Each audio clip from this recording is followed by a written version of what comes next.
Yo, yo, yo, how is it going? Welcome back to another episode of the podcast. It's your boy Xavi here from tunecreators.com. And in this podcast, I'm bringing you some of the most talented upcoming artists out there.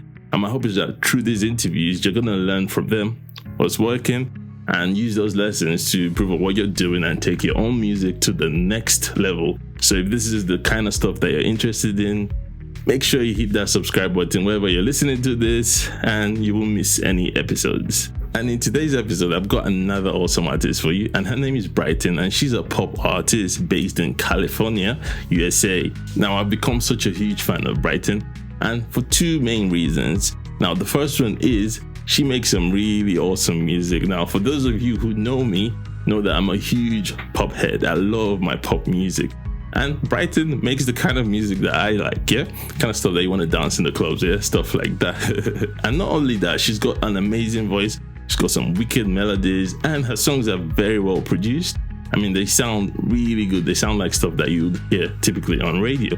Now, the second reason I've become such a huge fan of Bryten is because she has come such a long way as an artist. And by that, I mean she's learned so much in her time making music. She's learned so much about the music side of things, production, the marketing, the business, all that stuff. And as you will see from my chat with her, you could tell that she has become such a wise person as an artist.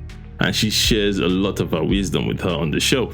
And I truly appreciate that, which is what the point of this show is in the first place. So thank you, Bryten, for coming on again.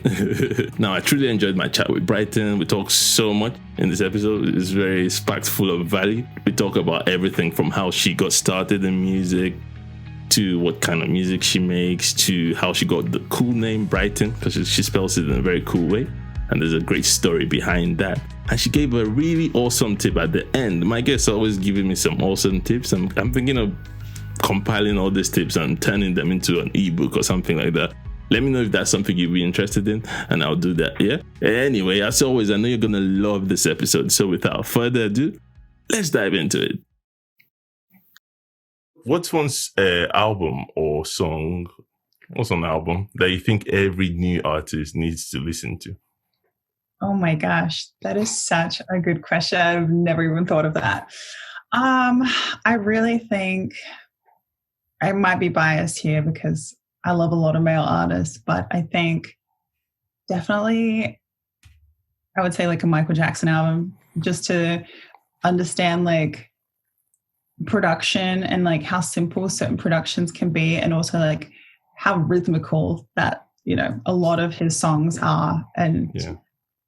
I think a lot of the simplicities in some of his songs too have just like can make such a big impact too. Because I think as like creatives, we tend to think that we need to have like a lot of things happening at once. And it's like, no, it could be very, very simple. And that's probably where we should start, like with the simplicity and the basics. And the basics, yeah. That's such a good point, because you're spot on. Sometimes when I'm making a beat, I tend to just train everything in there, you know.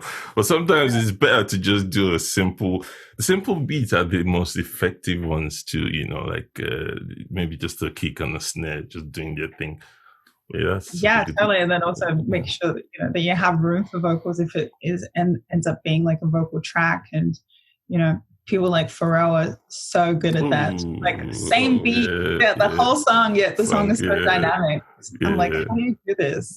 Yeah, it's so true. The masterclass. Yeah. Speaking of Michael Jackson, it's funny you should talk about that, because I've been studying him recently. I've been studying musicians recently.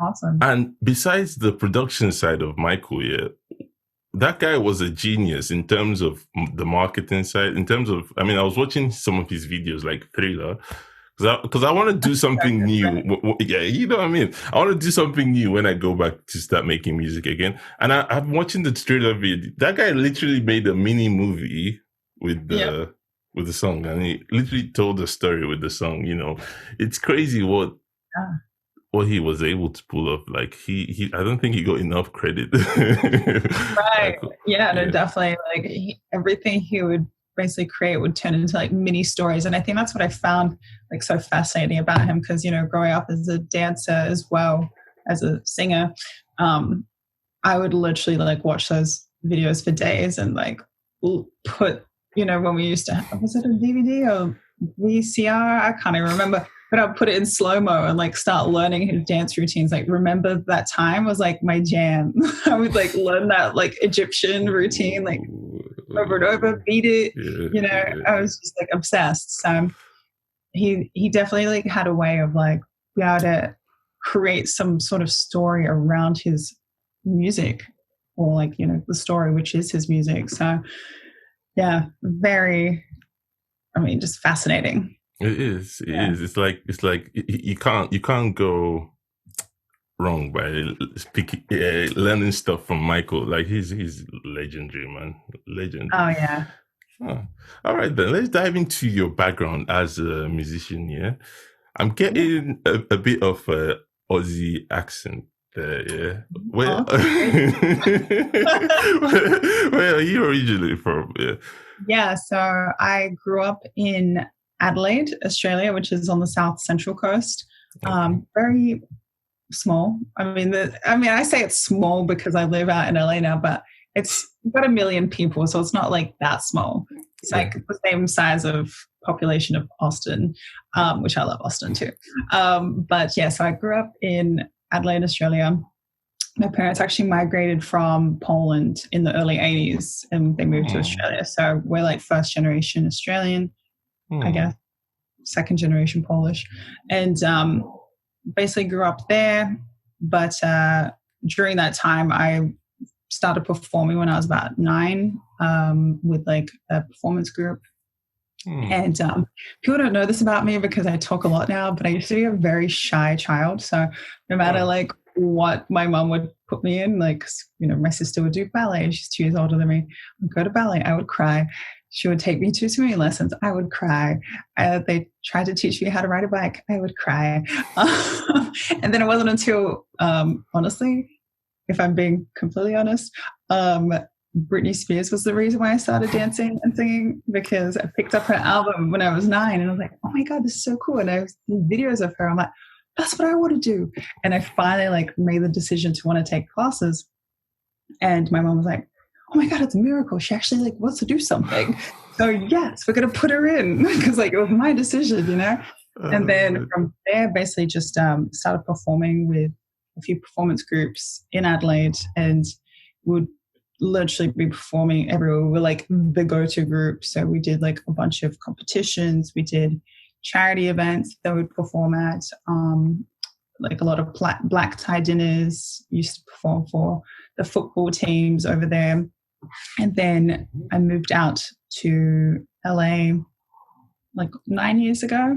So I went to music school over here. So I went to Musicians Institute and studied that. Then was like graduated, did my thing out in the scene here. So I was like slamming the pavement, literally like working to promote myself as a musician. So I would play at hotels. I still sing like anthems at like some football, soccer games and basketball games and stuff. But I did the whole college tour route because it's like the only place that would want to pay LA. Yeah.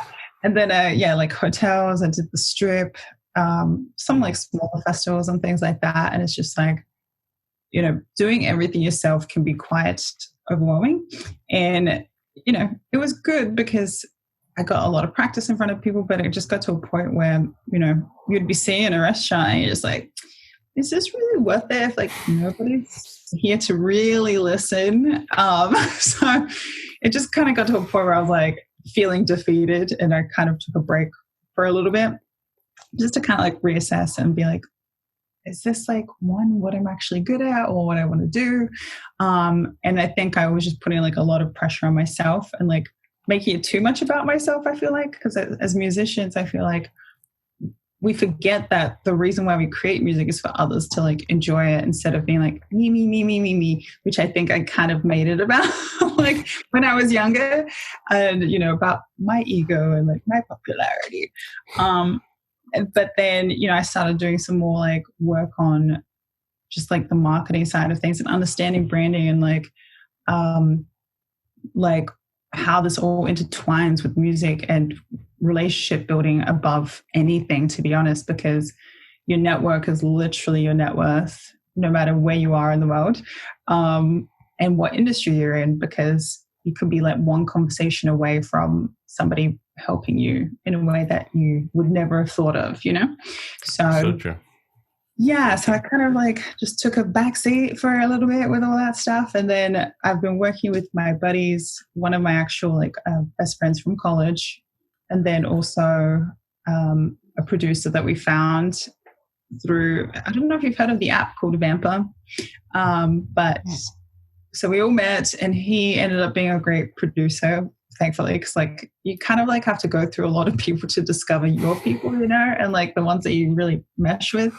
And for a couple of years now, we've been like just writing songs and meeting up, and we have like a little bit of a group called Valley. So we mostly do like cover song renditions, and that's a fun project. But then we were starting to like write original music that we want to potentially get licensed, or just have other artists sing on.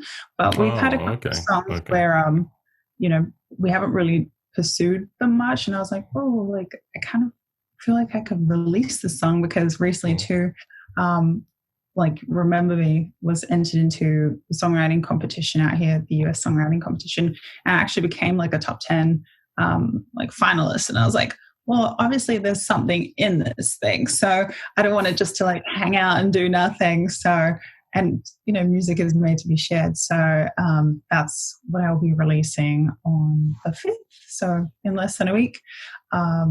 And yeah, so it's just been a wild ride. It's definitely like one of these waves. Ups and downs. Yeah. I know. But you've said you've made so many good points in there, man. You talked about the importance of networking. You've talked about the importance of understanding you're not making the music for yourself. It's not about you.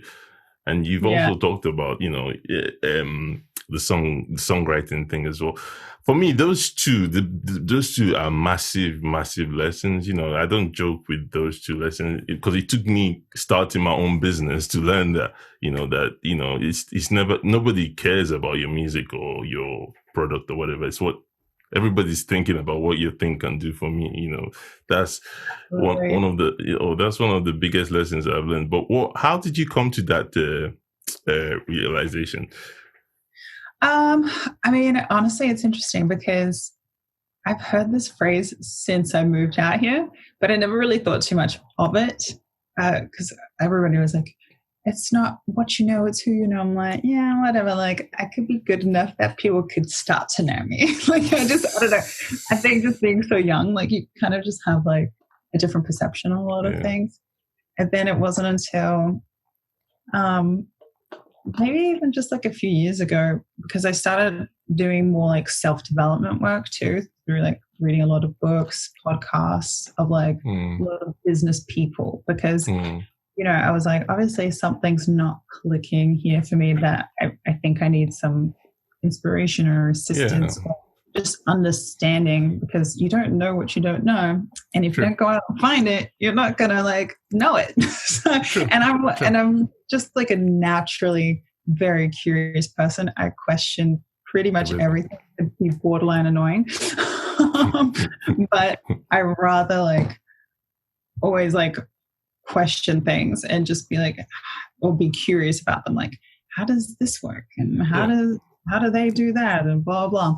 So I think through all those like hours of listening to other people and conversations and interviews, it started to finally click, and I'm like, oh my god, I like need to get better at this. And honestly, like, that's one thing I've been really focusing on over the past year at least, because you know, being out here, I never really felt like I was necessarily home, because I don't know, it's just weird. People really come and go in this city. And it's like, until like you can really find that base of people you can kind of count on. Yeah. I think you just always feel a little bit unstable, or a little bit like, I don't know. For me personally too, it was like not super confident in like networking with people, because I didn't exactly know what I had to offer people. Because like you said, like, a lot of people are like, oh, it's about me and what can you do for me? And that's why I kind of started exploring more of like the marketing side and the like storytelling side of things, because at the end of the day, like marketing or branding is pretty much like storytelling. And I feel like any industry every industry has their stories and they need to be told. So if I can like help others bring that out of them, like I can feel very valuable in that, and then also intertwine that with the music side, because I'm all about story. Like I love storytelling, whether it's music, video, photos. Like that's where my whole. It's very important. That's another point again, because it's you hear it all the time, storytelling, but you don't necessarily understand it until you really understand it. It's like we humans, we just like stories, it's just that's where I'm at with it. We just tell me an awesome story and you have my attention, and those who understand this know how to do this very well, which is why I with this podcast I try to tell the story of my guest on the show, because of then people listen to it, and that's very interesting. But you've come a long way, I ain't gonna lie, as an artist. Like you definitely. About your name, though, I really like your name, Bryten. It's a cool name. How did you how did that come about? Good question. So I used to go under Sarah D, and I was like, everybody's calling me Sandra D from Greece. And like, I don't want to have any correlation with that. So what can I do?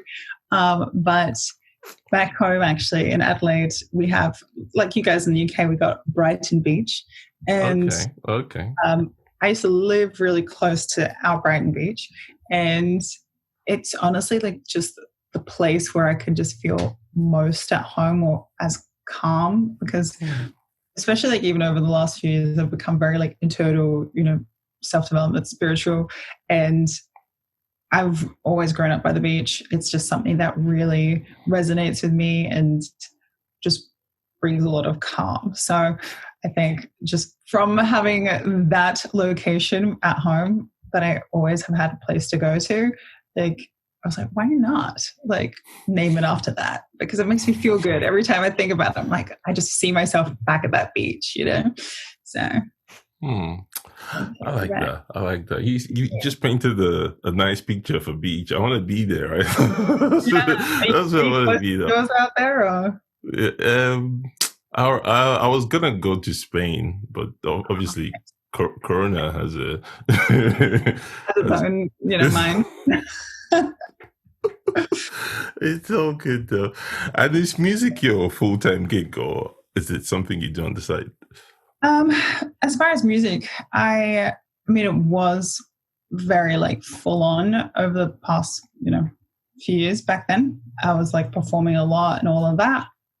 But now it's kind of, I've decided to take it a little bit more from a relaxed perspective. Not like, oh, like I'm just going to chill and like hope for the best, but like release music kind of when on my kind of terms, if I want to do it like once a month or, once every couple of months, and then just be doing, the marketing and music marketing side of things. But yeah, because I just feel like back then too, I was putting like a lot of pressure on it. And it's like the more pressure you put on stuff, you just notice that like it doesn't really go like much faster or further. or at all. So I've been trying to take more of that approach of like, I'm going to do it like from a more calm like place, and then, obviously still be working on, just the marketing thing. So it's kind of like 50-50 right now, I would say. And, we'll see what happens once all of this other stuff kind of flows through us as far as corona and whatever. So, yeah. Yeah, I think that's smart. Because of obviously a lot of musicians want to create as much music, original music as they can. while neglecting the marketing side of things and want somebody else to worry, like we were talking about before Mm-hmm. but I think that is smart that you're splitting your time between making music and actually promoting it, because of people got to listen to you. And there's something you said earlier, you got to find the fans. You Mm-hmm. just can't create and then expect people to, you have to actively go find the fans. In fact, I'm arguing that it's so important to your success as a musician, your fans, that you shouldn't let somebody else do that for you. You should actually go get it, because that's so important for you. So, Absolutely. and I was, just to add, I was talking to a friend of mine about the algorithm. I like to tell him I don't play the algorithm game, because of that game takes that important part out of my hands, so I want that thing to be out in my hands, so I go do it manually, build my list manually, and add people to the list, if Yeah. that makes sense. Yeah. And that's like another great point, like that even musicians don't even think about. But yeah, the email list is so crucial. Like I remember when I used to perform a lot, like I would have my clipboard with two, like one line down the middle, and then one would be like name, one would be email, and I'd make sure like literally sign up by hand. And I was like, but back then, obviously, I didn't have all the other knowledge of like, why am I building this? So I just had like a bunch of emails for nothing kind of thing. But now looking back on it, I was like, man, I had like a lot of parts of the puzzle there. I think I was a little young to understand it fully, but also I didn't have like a lot of guidance, and I was kind of just guessing my way through, or like, testing myself. Cause like now, like with more education, you're like, oh, this is what you do with that. Like nurturing people through email is so key, because so many people are opening up emails, whereas algorithm on Instagram is out of your control. At least this is your list. These are your people. You can send them music. You can send them just some love. You can just let them know that you're there for them, kind of thing. And that starts building that like relationship there. So it's very, very, very important, man. You've come a long way, man. For real, I'm not even kidding. Oh, thanks. I've had to learn a lot. All right, then let's talk about your music, because like I said at the start, it blew me away, man. Everything, it sounds like a song out here on the radio. It's very well produced, mixed, it's full, mastered, everything. But I was getting a bit of EDM country and some pop music in there. But could you, how would you describe the kind of music you make? That's interesting. Yeah, because like Dean, the guy who does all the production, he's just a genius. Like, let's just put it that way. And he is very, very like varied in his production styles. Like on Spotify, you'll find like he has literally like a whole sleep album, and then on the other side, he's doing like the lo-fi music, and then like the synth pop kind of music. Because he also works with this company called Soundstripe, which is like a I know Soundstripe. Soundstripe, so he like produces music for them on there, and I'm like, damn, you are so diversified. It's crazy. And I think because of that too, like he's definitely sprinkled a lot of the elements of the things that he's really good at. But I also think in general, I've always been on more of that like pop synthy side, or synth pop, whatever you want to call it. Because even like with my previous releases with like my other producer, we've always like kind of intertwined that like live instrumental with a lot of the digital instruments too. So with this one in particular, with Remember, it's very like much more like synth digital. And I really like the sound of that. For me, it's just more like things that can be upbeat, danceable, and very like as mainstream as possible. Because I mean, I just grew up with pop music, and that's really what I know and love. And it's very interesting, because when I first moved out here and I went to the music school, like all the guys were like metalheads, and I was just like, I like pop, and so I had to like hide, because like it just wasn't a thing over there. But now I'm like, I can proudly be like, I love pop music. and pop music is popular music. And I just do love that whole combination of native instruments with the digital kind of synth side of things. Yeah, I was getting Rita Ora from one of your songs, like because it's really good. I love Rita. Yeah, you love it. Okay, that's so cool because I was getting that, which leads me to my next question. I mean, you've mentioned Britney Spears, you've talked about Rita. Which other artists inspire you? Oh man, so many. Yeah. And honestly, most of them are British too. Like, I love Jessie J. Like, she's awesome. Yeah, she's incredible. Like her vocal technique and abilities is just like out of this world. But I'm a huge fan of Dua Lipa. I just love like just her honesty in songs and just like her kind of bluntness in some of them. I kind of like, that's what I kind of see Remember Me as too, with like her song like I Don't Give a Fuck, that one as well. So we're kind of just like, chicks that just kind of say it like it is. But that, I love her. I'm a huge fan of Halsey too. Like just her production is just insane too.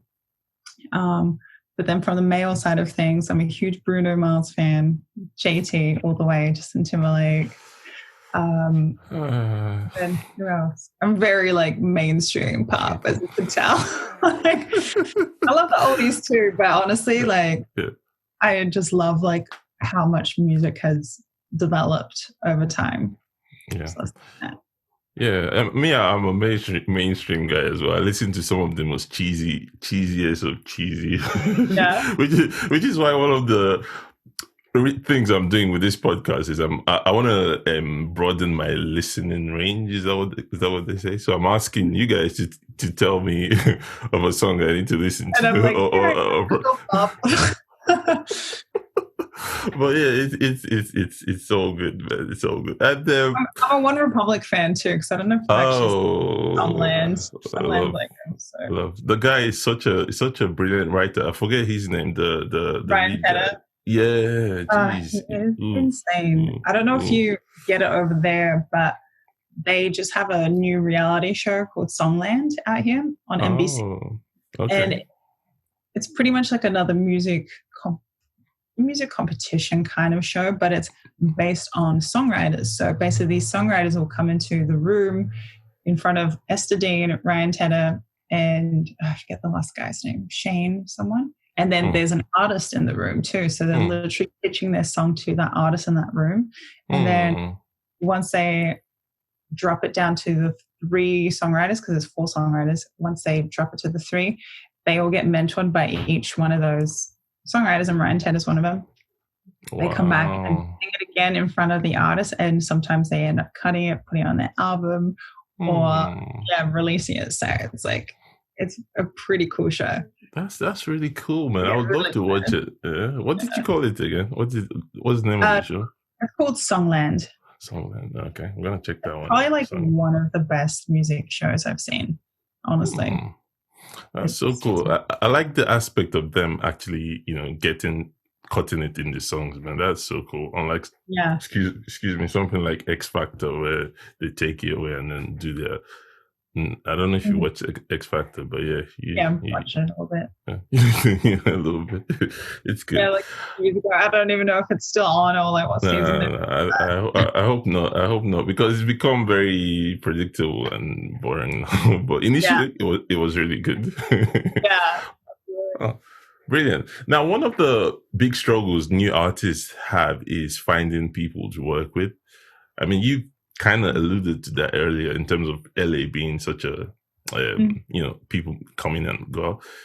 Is that something you struggle with? If not, how do you go about finding people to collaborate? Yeah, so I think in the early days, it was a pretty big struggle, because I feel like when you have a pretty good ear and you hear other producers work and stuff too, and, especially when you on the younger side of things, so you can't expect people to be brilliant either. Like, everybody has to have a shit song, like, if not 100 shit songs, like, that's just the name of the game. You can't like get around it. You just have to make it and move on to the next thing. But I noticed that I struggled a lot to find like producers that had like good sounds and kind of understood the concept of producing and producing for vocals too, because I think instrumentals are different to a production that you want to have vocals on too. You need to make room for them. So yeah, I kind of like, I mean, I've worked with multiple producers and each one is always a different experience, but at the end of the day, it's really got to be like a lot of things that work hand in hand. So finding them who have like the good sounds or like the good production, but then also whether or not you guys kind of just mesh with each other too. It's like all about that chemistry. Because I think, and for yourself too, like how confident are you in yourself? Because you have to be so comfortable in a room to like really throw out the shit ideas too, you know? And like, I think back in the day, coming back to my shy days, like I think that was something that held me back a little bit from certain sessions of like, ooh, I don't want to say anything bad because I don't want to look like I'm not cool and stuff like that. So again, making it about myself rather than like about the work, and that's something that I've always had to like work through.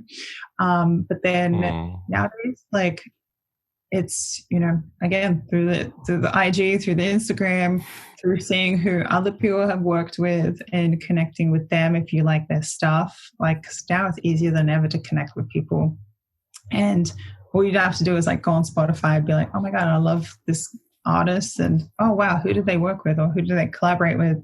And just like hitting them up and sending them a DM like I've been doing. And it's like, hey, like I really like this track that you did with such and such. Like it's awesome. You know, everybody loves compliments, and it's not just like you're doing it to kiss somebody's ass, but it's like, you know, we should be supporting each other in the beginning as well. It's not just about our music and us. It's like we have to support each other as a community. So yeah, mostly now it's through those kinds of mediums. And I guess we found the one that we're working with right now through an app. But it is a process. And the thing is, it can be a little bit hard, especially if, you know, it's not really more so like a collaborative kind of effort. If it's more just like, I'm the producer, you can pay me X amount of money. That's like always been a little bit tricky for me. So I've always tried to find people that I could collaborate with. And then if things do go somewhere, obviously like do fair splits and stuff like that. So I'm all about 50-50 everything. I don't know if it's the wrong way to go about it, but I think it makes everybody happy, you know? Oh, good. That is good. I mean, you know, I ain't gonna lie. Music is difficult to make money in this industry. Like the only people not making money in the industry are the artists. Everybody else is making the money, so it's totally understandable. What app was that though? It would be nice if the app, it's called Vampr, and it's spelled VAMPR, I believe. Okay. And it's literally a platform. I mean, I've never been on a dating app, but apparently it's like that, where it's like you can audition their sound or like a track that they might have on there or a video, and then you like swipe left or right, whatever it is, and then it will like connect you to, and then you can like send a message and like start talking and stuff. Oh, interesting. I like that concept.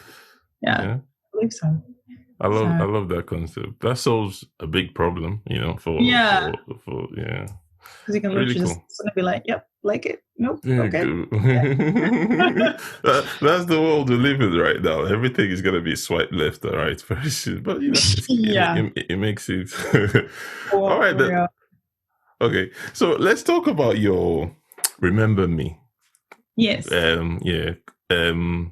I listened to other songs, which is some songs from like 4 years ago back, you know.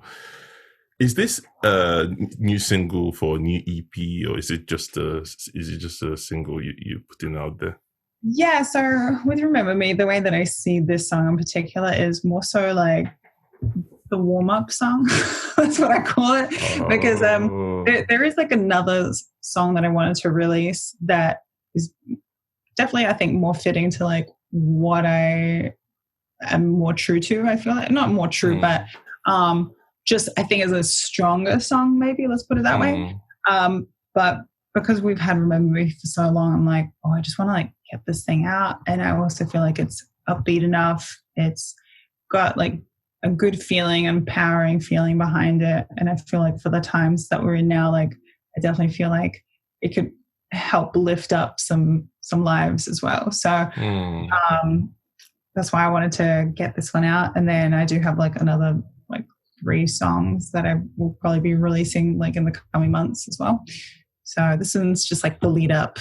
It's like the intro track, but it's not on an album. It's just like singles. So because I prefer to do the single route, I feel like, because it just gives you some more ways to create content around and not release everything at once. Kind of leaves that kind of element of surprise and gives enough people to kind of vibe on the previous song too in the meantime before you release the next thing. Because I just feel like if you just give everything at once, it's like, okay, that was great. What's next? You know? That's true. That is true. It's kind of like an idea I'm toying with right now in terms of musicians doing something similar like that, instead of just basically using your song creation as your content marketing strategy, if that makes sense. So I think that's very smart as well. Oh, yeah, awesome. no, and you kind of like look at, because I mean, I'm a huge fan of like Rihanna and her music too. And you'll see like for the first 5 years of her career, like she was literally dropping an album every year. And, you know, normally it's like every 2 years, but she was doing that every year. And then she started, you know, doing a lot of collaboration. So she was dropping single after single from there, basically. And it's just, you know, kind of what kind of keeps the momentum going, I think, too. Yeah. So you know, like, oh, there's another thing to look forward to. It's true. Yeah. It's a challenge though, because of the key is consistency. You know, that's the key. As in, if you can you maintain that, you'll win in the long term. But not many artists are talented enough to release or have the motivation even to release an album every month or a song every month or a week or it's I mean, it is a lot of work, and especially for like, you unfortunately like don't produce yourself. You do have to rely on other people too. I'm not saying that that's a bad thing. It's just everybody needs to really be on the same page and willing to help. Like I honestly wish I could produce like, because I mean I'm just horrible when it comes to the software, like, and I shouldn't say that because you know you can learn anything, but you know, I know somebody else could do it so much faster than I could. I'll just be sitting there getting frustrated, being like, I can't even quantize this thing. Like, what am I doing? So I think I work with patience. It's very technical, very, very technical. So I totally understand. Well, I've been like even just trying to record like vocals at home just to like release some cover songs and stuff. I don't know, maybe you can give me some pointers later.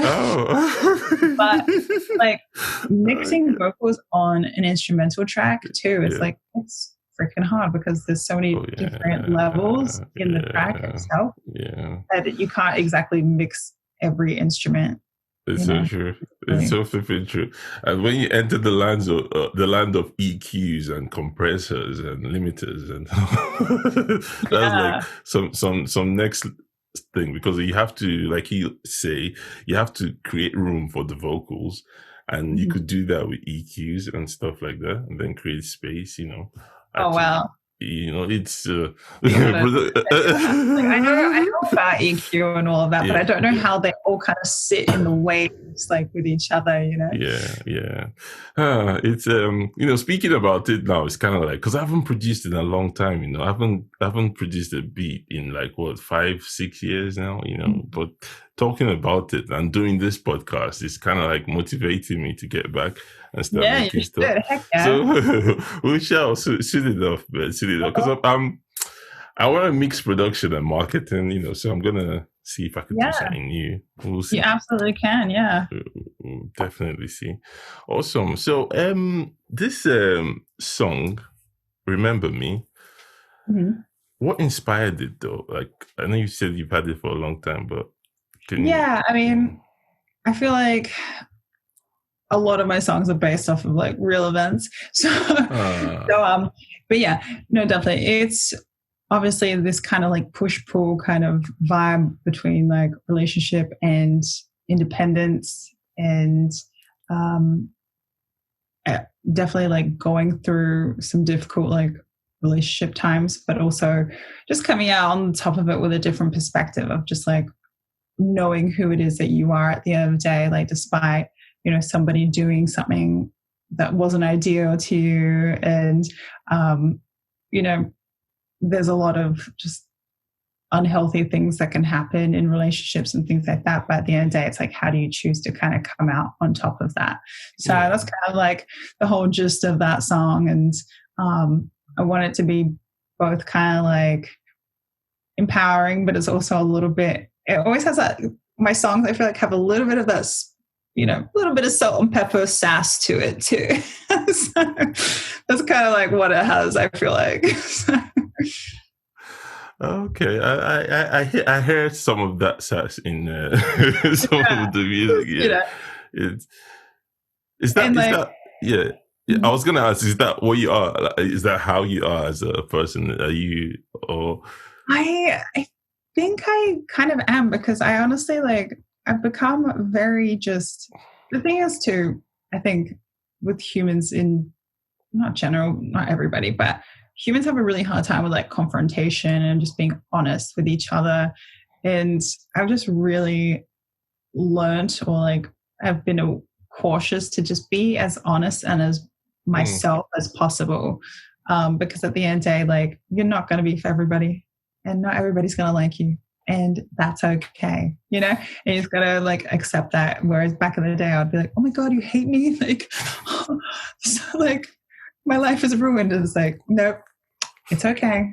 That's why we have like different tribes who, you know, follow certain things that they enjoy and interests and things like that. Like, you might like gaming. I don't like gaming. That's totally fine. Like, you know, same goes with like music styles and like just human personalities. And, you know, at the end of the day, I do believe in everybody being united, but it doesn't mean we all have to like agree on the same things all the time, you know?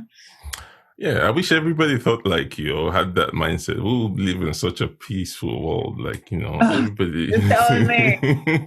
I know. I'm just like, why is this happening right now? Like, there's things that we should be doing to just keep together, like glue. Come on, peeps. True. Very, very, very, very true. I mean, there's no reason why we can't live without differences, if that makes sense. You don't need to introduce violence. You know, you have, like you were spot on, you know, you like gaming, I don't like gaming, so why can't we coexist? You know, why does that have to be a problem, you know? Yeah, I'm like, all right, go to your area and go play your games. That's fine. I'll just go over here and do this thing. Like, you know, I feel like a lot of people just like to get in each other's like business and try to like put on other beliefs. And it's like, you know, I don't want to put on my tinfoil hat and go into conspiracy land, but that's right there. Is I'll you know, well, yeah, that's for another podcast. Yeah. But I'm about the tinfoil hats too. Like, you know. Oh, good. All right, yeah, there is definitely, but let's talk about your process though. Like, I like to hear from, how do you go from idea to finished song? What does that look like for you?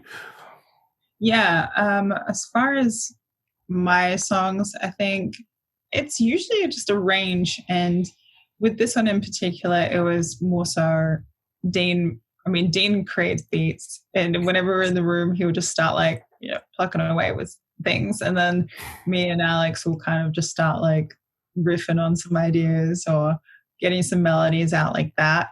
But if I'm by myself, I'm usually just literally a melody person. So it's weird because I don't necessarily go sit by a guitar or a keyboard and start playing, because I feel like sometimes that kind of gets in my way instead of like helps me. And I can get very linear with like my melody lines and stuff like that. So I love to just like sing the melody and then try and fit it into you know, the bars of 4 or into a instrumental kind of thing. And like, again, sometimes I would just go on like, I think it's BeatStars or whatever.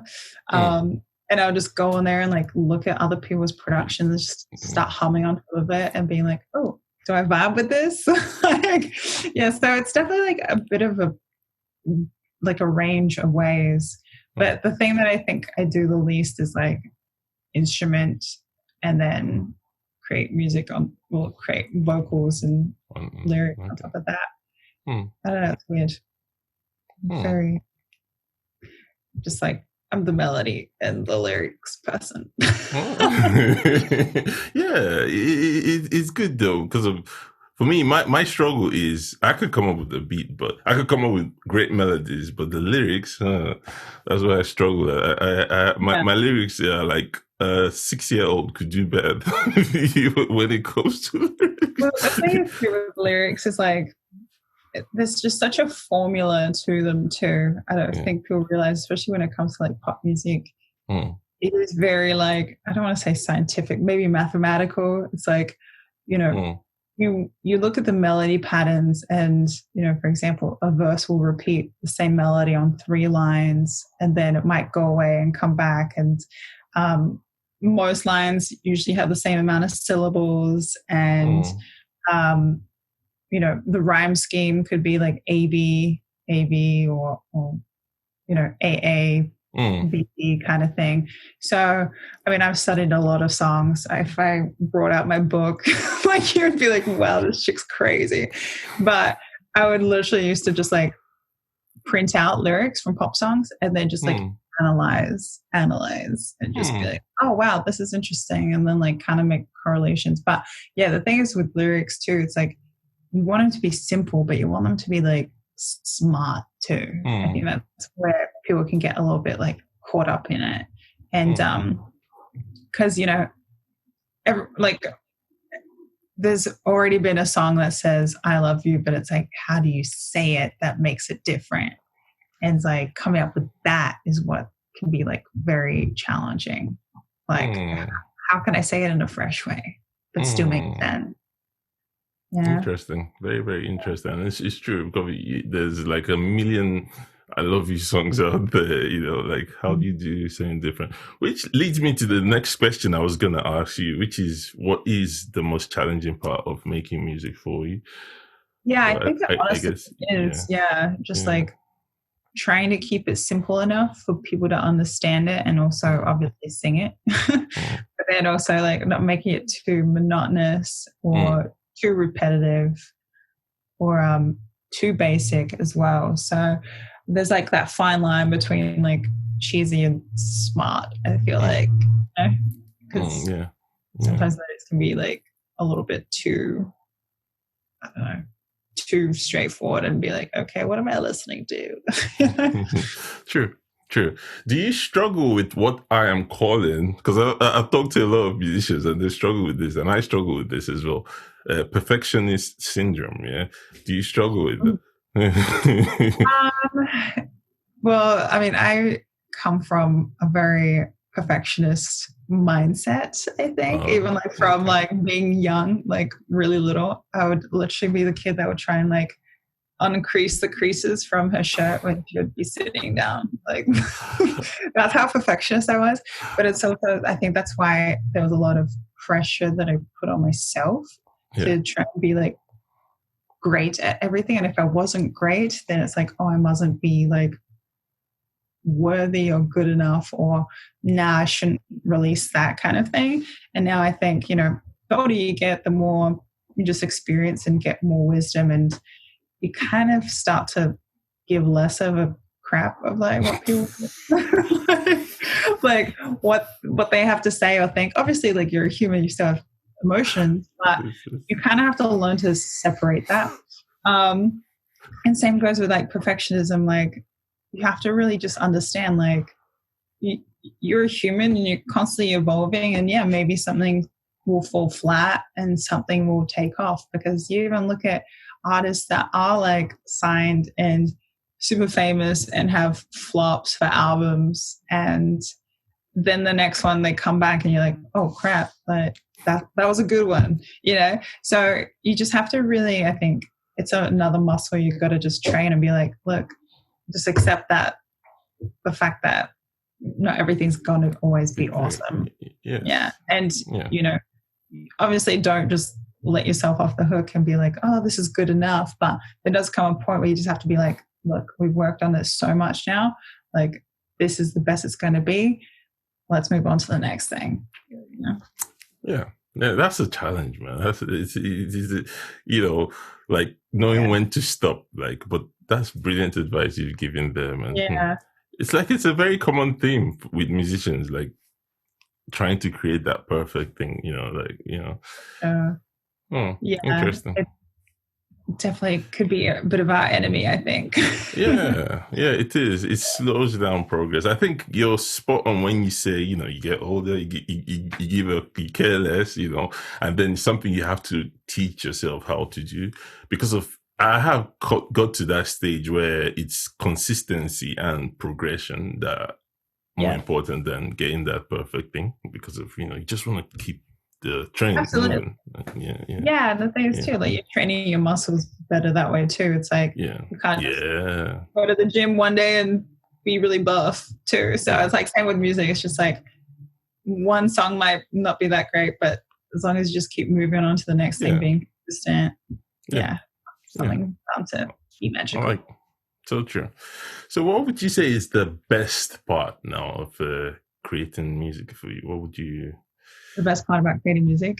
I think it's honestly it's just really exciting for me personally, because I've become very like aware of my body, like as far as like the way that my body feels doing certain things. And every time I'm like in the studio with good people, and say if I'm not even like necessarily singing that day and I'm just helping other people, it's just that feeling of like being able to go to a place and release, whatever thoughts or experiences that kind of come up for you, and share it with people that can totally relate to it. And I just get this chemical reaction of just like happiness through my body. And even when I'm just like singing, I'm like, oh, this feels like good, it's kind of like exercise, same feeling that you get when you exercise. So that's honestly like how it feels when I'm doing stuff. And obviously like, every day is a great day to create, and you will feel like more defeated on some days, or not as good on other days, but that's just part of the process. You just gotta kind of give yourself some grace, I think, and just be like, all right, let's go do something that's not music, so we can come back and do something like really cool. I like that. Like step away from it and then have come back when you're refreshed and everything. Cause like when I kind of pound at something that's just not coming to, sometimes you just have to be like, you know what, it's not happening right now.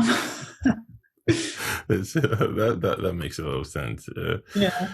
Speaking of, I'm gonna make something very soon. Like I'm just gonna start making music again. Do it. All right, have an intro to your podcast yet? Say that again. Sorry. Do you have an intro song to your podcast yet? I got that off Audio Jungle. I don't know if it's kind of like Soundtrap. You produce your own. I do, I do. I got like 1,000 tracks, like I could go in there and, you're right. I'm going to have to do that instead of getting it off. Okay. Let's talk about, for me, what is the most important part of, more important than making the music, which is promoting the music and marketing and stuff like that. Mm-hmm. How do you normally typically promote your music? Good question. So I kind of do a little bit of everything, and I'm still trying to like really create a good strategy, because my downfall is like, at the end of the day, it's really a numbers game. So the more you can put yourself out in different parts of the internet, whether it is on podcasts, on in press, like news magazine articles, other people's like lives and things these days, or music blogs and things like that. And the thing is, there's like thousands of those things out there. And so basically the way that I would do it would be, I mean, I haven't done this, but I really should, is like actually hire somebody to create these lists for you based on certain criteria of, you know, say if you're a pop artist, like create me a list of the top 100 or 500 music blogs, music podcasts, or creative podcasts, whatever, etc. And from there, literally curate those like personalized emails from there. I know like batch emailing. I mean, I've tried doing that before for different things, and like it's fine. You can get some responses, but I always think like the more personal you can make it, the more reason and people someone's bound to respond to you. So having these lists, if you can like be sending as personalized emails to them, you know, every day until your release or whenever, usually you'll get like a 10% like response rate, which is not bad, like every 10 and 100. So that's why you need a lot of numbers. So that's how I do a lot of it. So I've literally recently been hitting up like a lot of music magazines out here in LA, local newspapers, just to, you know, put your little footprint on the internet, and podcasts like this. And then from there, I think what's really crucial as well, if you already have like a pretty big, well, not pretty big, but like a decent loyal following, is to kind of get them involved in the process too. So like by doing giveaways, or if say you want them to pre-save your link, tell them what else they can get for pre-saving the link. Or if you give me your email, I'll give you unreleased like BTS footage of being in the studio, like getting people hyped up about it, and just getting people involved. I think if people are like really big fans of you, like they want to be part of that process and they want to be seen as well. So there are a few tips that I would kind of give there. And then also now there's obviously like the whole influencer marketing too. Like if you can like find people on TikTok to play with your song or create a challenge to your song, and, you know, you probably have to pay them some money, like, you know, because I know artists, you know, don't always feel comfortable like paying for things, but if you don't invest in yourself, unfortunately, like how do you expect anyone else to? So they're just like some ideas, and the opportunities are really endless. But yeah, there's a lot of like free ways you could do it too, but it just takes time. You're exchanging more time than your money. True. Very true. Very, very true. Yeah. It's so true. It's that balance, isn't it? You know, do you do it yourself, or do you get somebody else to do it for you? You know, and then you gotta pay some of it. Yeah, definitely. And I feel like PR, like teams and stuff like that, are definitely a great option. However, they take a little while to get up and running, and that's very expensive, because like that's the thing. If you have like a contract with a PR company for 6 months, let's say, chances are in the first month or two you probably won't see a lot, because you have to like submit to all of these companies that you want to be featured in, and then you know, they have to sift through a lot of other emails and stuff too. Yeah, and yeah, it's like if you want to release music, you need to like start thinking about that like at least 4 or 5 months ahead of time. So you can all like release within the same time as your music. That's so true. Have you got a mailing list as well? Yeah. I had my handwritten one back in the day. Honestly, I don't really have one right now. It's something that I need to definitely work on, because I do have it with some of my other things that I do. But I want to definitely create one for. Well, I've started the marketing one, but as far as my own music, I haven't started that one. So something that I really need to get on. Yeah, emails weren't there. Yeah, definitely. It's something I'm also thinking about doing as well for a client of mine where, but I'm trying to figure out what is a great lead magnet. You know what a lead magnet is Yeah. for her. And you talked about something there that is interesting, where you give them extra backstage, footage. Mm-hmm. Has that, Yeah. has Go that ahead. been effective in getting somebody's email? Are people willing to experience that, or so to speak? I think it really depends on like your audience Okay. and maybe like the age that they're at too. Because like I feel like the younger crowd, if that's kind of who you target, like they're always excited because they want to be like the first to discover this new artist, and they want to be the, what do they call them? I don't want to say trendsetter, but kind of, because I want to have that like title. But as far as like other music things, it could even be, say, if you've got like merch and a merch store, and it's like, okay, if you give me, not give me, but in exchange for your email, like we'll give you a 10% off coupon or a 20% off coupon. Good idea. To shop the entire store, kind of thing, if you have, that already set up, or maybe like a free download instead of having to buy. I know like streaming's now kind of a thing, but you could always test that out. Or maybe a completely unreleased song that hasn't been released anywhere, so it's super exclusive, and it's just for those people that sign up to the list as well. So things like that, I think, from the musical side of things. Or even if you are really personal with your fans, like in exchange for the email, you get like a personal video sent to your email. Like, I don't know if that could work, but if it's a general kind of email, but it could definitely be very like personalized to that person, and be like, hey, and maybe use their name, like, hey, Adam, like, thanks so much for all the support and blah, blah. And then maybe surprise them there with like a coupon or free piece of merch, or different ideas. I like the way you think, man. For real, it's giving me some ideas. I like the coupon idea. That is, I think, is really strong enough to get somebody's email if they get like. Absolutely. I mean, I do it all the time with like most of the websites I sign up to. Like, 15% off? Yeah, sure. Why not? I like that. Okay. Thank you for that tip. Thank you. Of course. Yeah. So we've come to the end of an awesome chat, man. It's been an absolute pleasure getting to know you more besides your music. Yeah. And maybe when the song comes out, definitely come back and let's do some extra promo.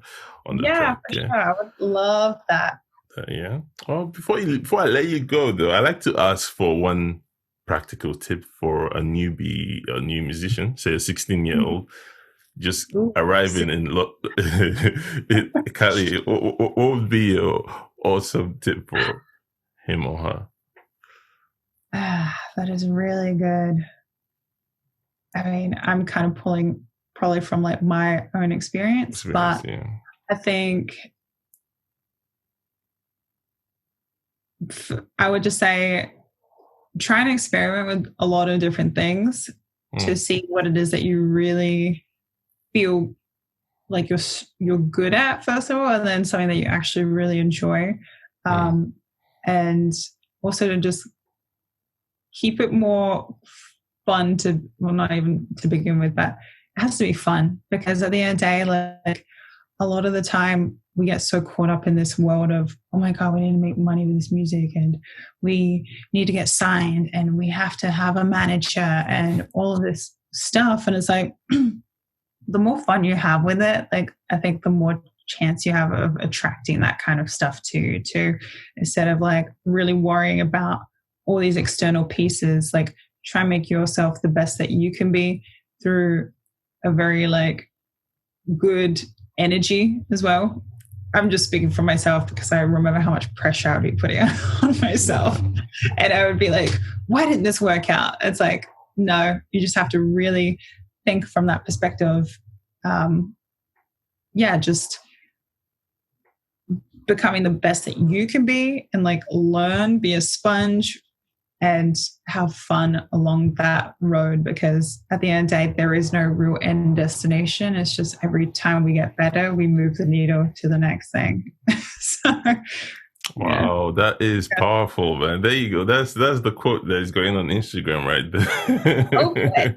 Yeah, that's true. You know, it's like we'll never be satisfied that way, and you just have to be very like grateful and just be happy with the small wins and just keep going, and just don't worry about, obviously have your end goal in mind, but don't always have that pressure of like that's what it's got to be, because like the path to wherever you're going is probably not going to be the path that you think it's going to be. That's true. Yeah. True. Very, very true. Like 10 years from when you start is going to be a whole different thing. There's very few people. All these things in between. It's so true. Bryten, it's been an absolute pleasure chatting to you, man. I look forward to staying in touch with you, man, for real. Yeah, and if any of our listeners want to connect with you, collaborate with you even, what's the best way for them to do that? Yeah, absolutely. I mean, I'm pretty active on the Instagram, and you can find me at She Is Bryten, so SHEISBRYTEN. I was like, hope I got it right. Yeah. So I'm usually there. You can find me there. I hang out a lot. You know, I get social on the socials. On the social. There's another quote. Yeah, get social on the social. I like that. Awesome. I'm gonna put all of that in the show notes anyway. If anybody's listening, you could check it out on the website. Yeah, Bryten, absolute pleasure.